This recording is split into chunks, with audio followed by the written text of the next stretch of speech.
Kiracı ev sahibi krizinde kesin çözüm açıklıyorum. Merhaba arkadaşlar, ben avukat arabulucu Uğur Ceylan. Sizler için finansal özgürlük ve eğitim videoları hazırlıyorum.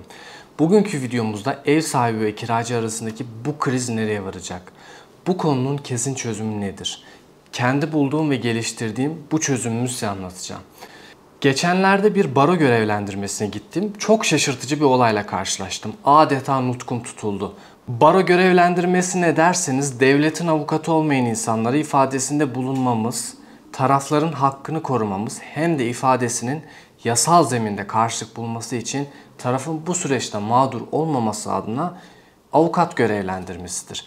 Bu baro görevlendirmesine gittiğim olayı da size anlatmak istiyorum. Gerçekten çok ibret verici bir olaydı. Aslında bu olay bir ev sahibi kiracı kavgasıydı. Çağrıldığım konu aslında ev sahibinin kiracısını yaralaması ile alakalı. Burada ev sahibinin hiçbir haklı yanı olmamalı. Ama olayı anlatınca siz de ev sahibinin içinde bulunduğu durumu anlayacaksınız. İfade alınması için karakola vardıktan sonra olayın aslında daha öncesinin olduğunu anladım ve defalarca kez olduğunu anladım.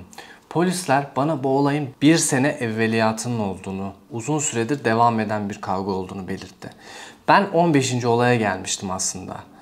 Yani ev sahibiyle kiracı arasında bir sene içerisinde 15 defa kavga çıkmış, birbirlerine hakaret etmişler, tehdit etmişler, artık her neyse yaralamışlar. Birbirlerini karakola şikayet etmişler. Şimdi olay nasıl olmuş onu anlatmak istiyorum. Ev sahibiyle kiracı aynı apartmanda, karşı dairelerde oturuyor. Ev sahibi 65 yaşlarında, başörtülü bir tane teyzemiz. Ayrıca 3 tane yetim çocuğa bakıyor ve bir tane eşi var. Eşi de bakıma muhtaç. Cüzi bir miktarda 3.000 lira gibi kira alıyor. O da son kira zamlarından sonra %25 artışla beraber 3.000 lira kiraya çıkmış. Evi de yeni bir ev, eski ev de değil. Bu ablamız geçim sıkıntısı yaşıyor. Yani istediklerini alamıyor. Çok defa kirasını yükseltilmesini istemiş aslında kiracısından. Geçinemediğini söylemiş ama kiracısı kanuni yasal faiz oranını vermiş ve daha fazla vermeyeceğini söylemiş. Kiracı birkaç defa önce karakola gidip şikayetçi olmuş. Bu ev sahibi beni tehdit etti, bana hakaret etti diye. Sonra bu olaylar daha fazla tekrarlanmaya başladıkça kiracı bu sefer evinin balkonuna, kapının önüne, evin her yerine kamera taktırıyor. Ve pusuya yatıyor. Aynı zamanda evleri karşılıklı olduğu için karşılaşmama ihtimalleri yok yani. Sürekli karşı karşıyalar. Kiracısı balkona çıkıyor. Bakışlarıyla ve hareketleriyle, bazen de sözleriyle ev sahibini tahrik ediyor.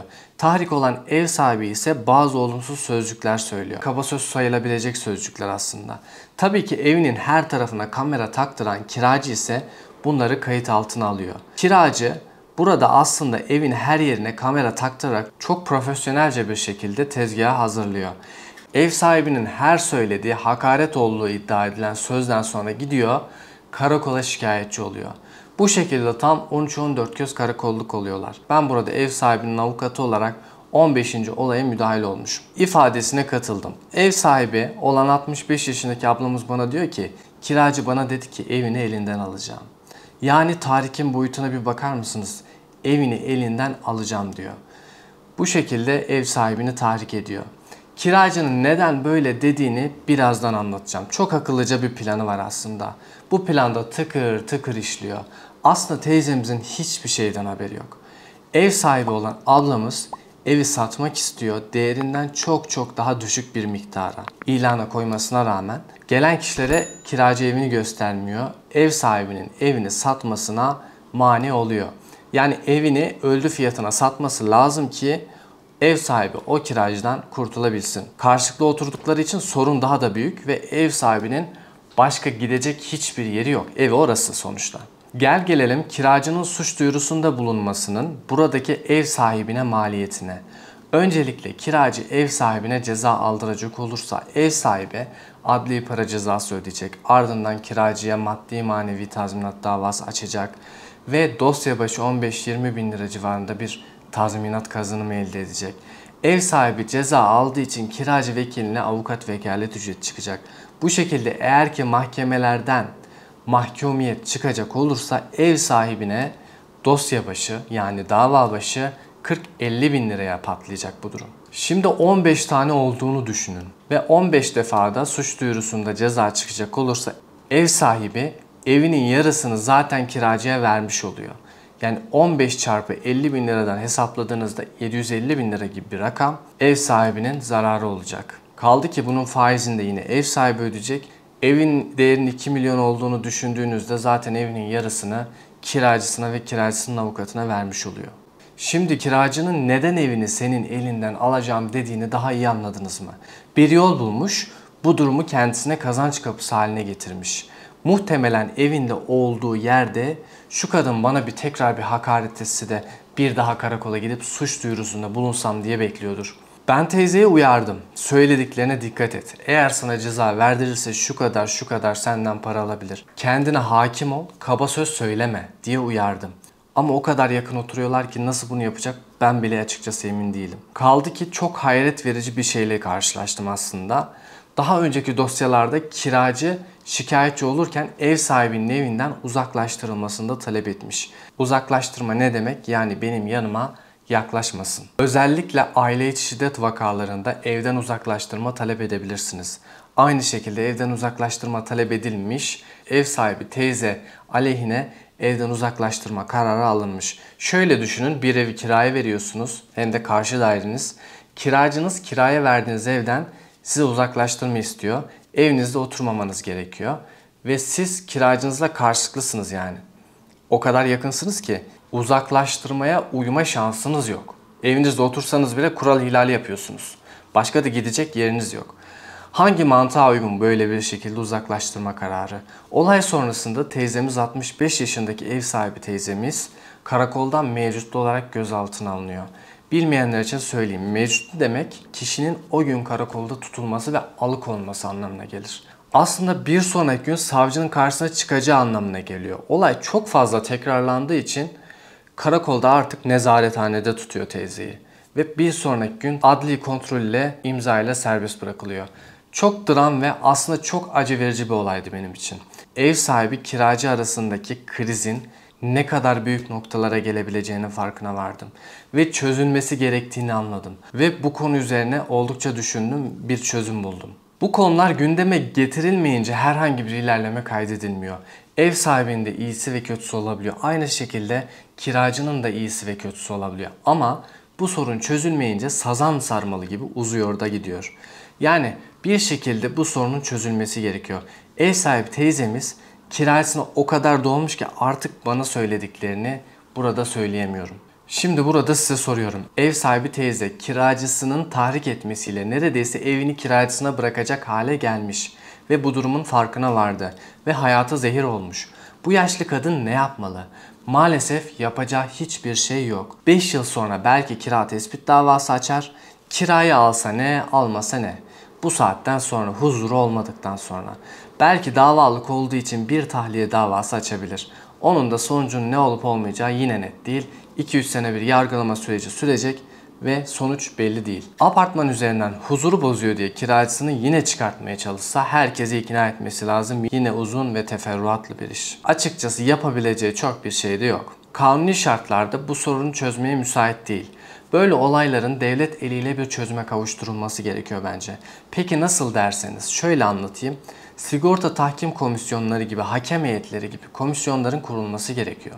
Kira sorunlarının 2-3 ay içerisinde devlet eliyle hızlı bir şekilde sonuçlandırılması gerekiyor. Bu anlattığım olay çok trajikomik bir olay.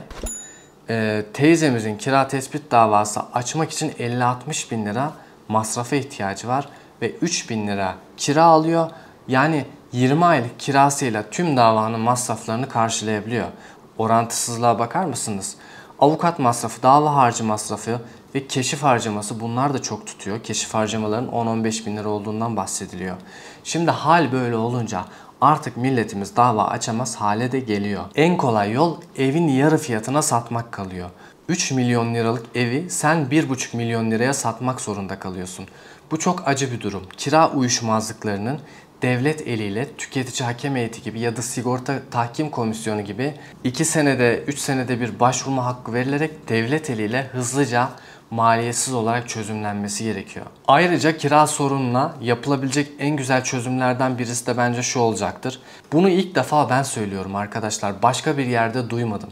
Tamamen kendi geliştirdiğim bir çözümdür. Yeni bir kanun çıkartılsın ve ev sahibine kiracının verdiği kiranın 1 senelik bedelini kiracının hesabına yatırması sonrasında kiracıya çıkartabilme yetkisi verilsin. Sadece 1 senelik bedeli yatırdığının ispatlanması istensin. Eğer böyle bir kural getirilirse, yani bu durum kanunlaştırılırsa, kiracı mecburen kirasına raiç bedele yaklaştırmak zorunda kalır. Raiç bedele yaklaştırmazsa ev sahibi o bedelin 1 senelik kısmını ödeyip kiracısını evden çıkartabilir. Ne diyorum? Bunu biraz daha açacağım.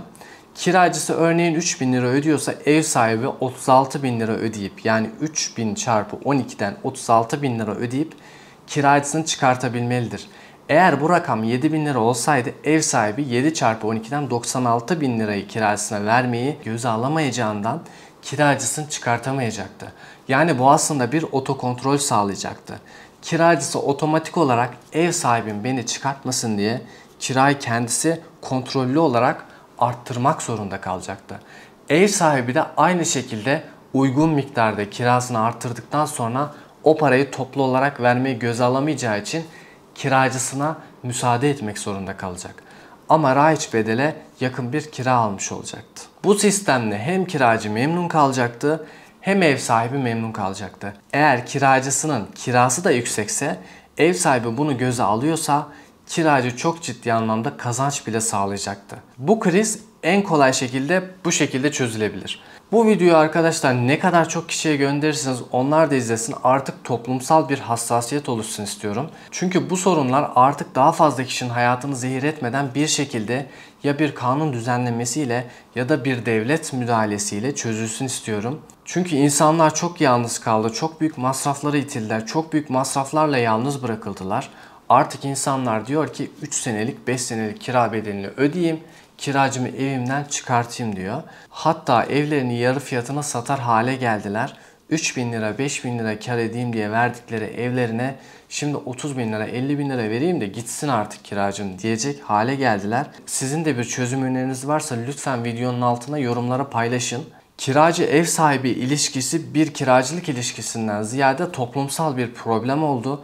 Bir şekilde otokontrol mekanizmasının gerçekleştirilmesi lazım. TÜFE oranına göre zam yapmak bu saatten sonra çok fayda sağlamaz. Çünkü %25 sınırı ortalığı iyicene kanrevan haline getirdi. Artık bir standart düzenleme yapılması lazım bu konuda. Lütfen bu videoyu paylaşın, çok kişiye ulaşsın ve artık toplumsal bir talep haline gelsin. Ev sahipleri bana yazıyor. Kiracımla başım belada, hala şu kadar paraya oturuyor. Hem de takipçilerim yazıyor, müvekkiller yazıyor. Ben de diyorum ki bu süreç böyle geçecek artık. Yapabilecek şimdilik bir şey yok. Ama toplumsal bir sorun olduğu ortaya çıkarsa mecliste bu konuyla alakalı dediğim gibi kiracısından aldığı kira bedelinin 1 yıl yani 12 aylık karşılığı kirasını kiracısının hesabına yatırması durumunda bu sorunun çözülebilmesi gerekiyor. Bunu bir tazminat gibi de düşünebilirsiniz. Otokontrol mekanizması oluşur. Kiracı kirasını kendisi artırır. Ev sahibi arayıp kiracısına kira arttır demeyi bile talep etmeden, ev sahibi kiracısına arayıp kirayı arttır bile demeden kiracısı ev sahibim beni evden çıkartmasın diye kiracını kendisi arttırır. Kiracının kirası yüksekse ev sahibi kiracısını çıkartmak için çok yüksek olan kira bedeli çarpı 12 öder. Kim kime şu devirde 200-300 bin lira toplu para verir? Kiracı da evinden çıkar. İkisi de mutlu olur. Hukuki ihtilaf da bu şekilde çözülmüş olur arkadaşlar. Bu konuyu daha fazla uzatmadan bu şekilde noktalayalım. Beni takip edip videolarımı beğenmeyi ve kanalıma abone olmayı unutmayın. Başka bir videoda görüşmek üzere. Hoşça kalın.